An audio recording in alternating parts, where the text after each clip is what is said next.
And yeah, so in this chart, iodine shows if there's still starch in the sample, and Benedict shows if there's still maltose in the sample.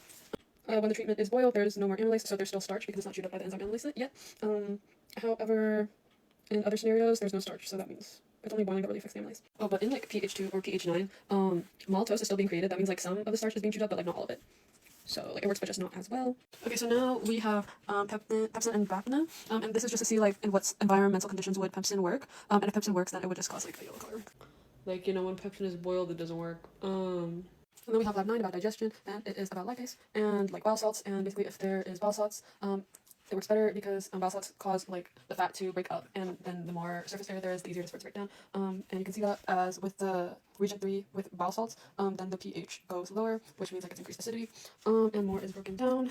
So this one is blood flow, and it just shows that if the glomerular capillary is if the afferent arteriole, like which is like in the front, is blocked, or it's just like if the radius is smaller, like right here, then the pressure will go down. But if the efferent one, which is the one like after it, is like the radius is reduced, then the pressure will go up. But if both happens, then it kind of like balances out. So yeah.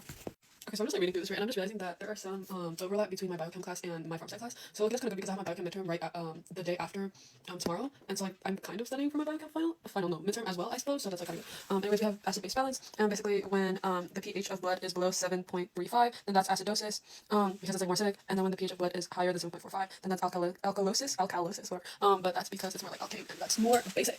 Yay. Okay. And then my professor made this, and I'm so happy he did because it's so cute and it's also like really helpful. But basically the way you would get alkalosis when it's like, you know, more basic is when you exhale too much CO2, and that means like you're breathing a lot, and that's like panicking. So too much CO2 is exhaled. And then acidosis is when it's like too acidic in here. That's when you exhale too little. That means like you don't exhale enough. So you have a lot of CO2 inside you, and that makes it more acidic. So yeah.